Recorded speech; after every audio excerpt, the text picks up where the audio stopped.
สบายดีเด้อพ่อแม่พี่น้องป้องปายมื้อทุกคนมื้อนี้มาพบกับช่อง YouTube บ่าวไสคำเช่นเก่าเช่นเคยแหละพี่น้องนี่บ่าวไสคำสิไปแกงกอกพี่น้องไปซื้อยามาให้แม่กินพี่น้องแม่เจ็บท้องแล้วก็สิพาพี่น้อง FC ใหม่ทุกคนพี่น้องเลาะตลาดแกงกอกนำกันเด้อพี่น้องเด้อไปพี่น้องไปเนี่ยไปฮอดแกงกอกบ่าวไสคำสิอัปเดตในเมืองเด้อพี่น้องเด้อขี่รถจักรไปซื้อยาดีเจ็บท้องให้แม่พี่น้องสิพาพี่น้องไปเลาะตลาดแกงกอก ยามเช้าๆพี่น้องเอ้ยก่อนที่เขาไปรับชมคลิปก็ฝากพี่น้องกดไลค์กดแชร์กดติดตามกดกระดิ่งแจ้งเตือนในช่อง YouTube บ่าวใส่คำเด้อพี่น้องเด้อเพื่อสิเป็นกำลังใจให้บ่าวเฮ็ดคลิปต่อไปพี่น้องไปเดินทางมาทำกันพี่น้องขี่รถจักรพี่น้องเอ้ยรถใหญ่นะบ่ได้ไปรถฮอนด้านะมันบ่มีเงินซื้อน้ำมันใส่พี่น้องเปลืองหลายไปพี่น้องไป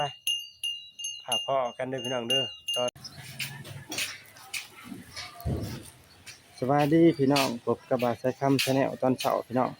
มาเที่ยวตลาดแกงกอกพี่น้องเลยไปพี่น้องไปหับส้มบรรยากาศตลาดแกงกอกตอนเช้าพี่น้อง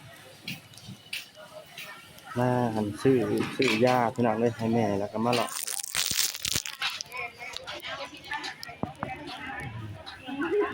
เป็นห้างขายดีไม่กินพี่น้องเลยปกเม็ด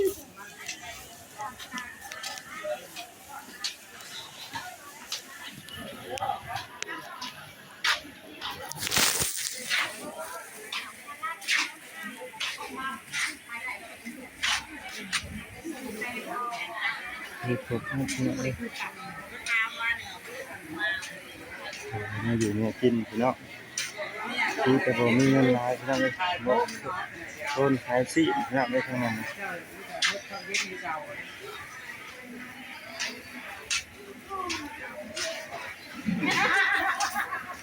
มาทำเสน่ห์ข้าวเลาะดึงเลาะตลาดวันเช้าพี่น้องเลยมีกบนกมาอยู่ในกิน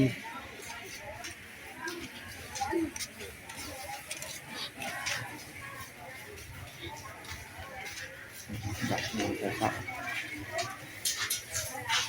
ขายปลานิ่มพี่น้องขายกุ้ง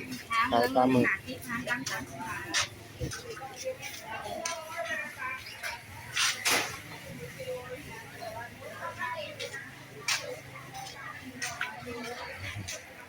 มาหาแม่ค้าขายปลาที่เก่าซื้อปลามากินพี่น้องเลย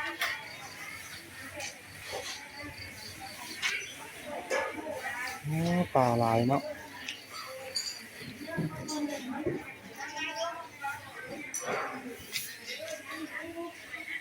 พูดเท่าไรตัวนี้นะ10,000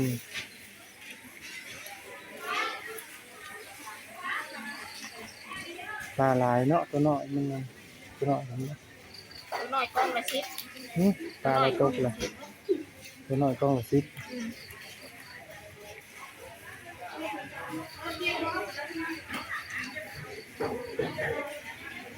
ตื่มให้ในเด้อไปที่น้ำเจ้าซองกันสองผู้ในค่าขายปลาพี่น้องเลยนี่นะคือตลาดเจ๊กอกมามือได้นี่แหละชื่อปลามีแต่โตงามพี่น้องเลย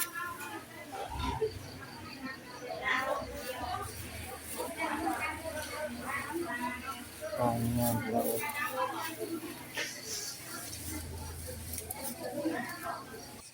ขายครบหมดพี่น้องเลยมีขายมองขายซีขายยังขายโซลูกแฮลูกมองนะพี่น้องพบกับบาสายคำชาแนลตอนเช้าพี่น้องมาเลยซื้อได้ห้านนั่นได้น้องหั่นเมลนห้านแม่เล่นกิ้งเกาะพี่น้องเลยทางผิดจะเป็นตกฝากกดติดตามช่อง YouTube บาสายคำชาแนลด้วยพี่น้องเด้อถ้าว่าเดือนเข้ามากดติดก็ได้พี่น้องขอจบคลิปพี่น้องพี่น้องเด้อขายเสื้อผ้ามีครบหมดพี่น้องเลยอยู่ตลาดแจ้งเกาะทางเขาแจ้งเกาะเด้อพี่น้องเด้อทางตะเวนออกอยู่แคมทางก็ได้มากก็แวะซื้อได้พี่น้องมีเสื้อผ้ามีเครื่องงามๆขายพี่น้องเลยมีครบหมด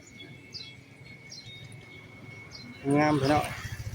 ฝากกดติดตามเด้อพี่น้องเด้อติดตามช่อง YouTube บาสกรรมชาแนลเด้อพี่น้อง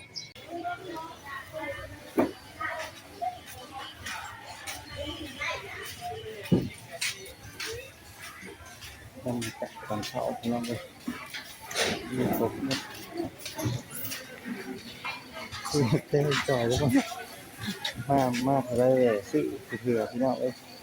ซื้อหมกแตงขอเอื้อยกันก่อนคิดพันเรื่อยนี่นะ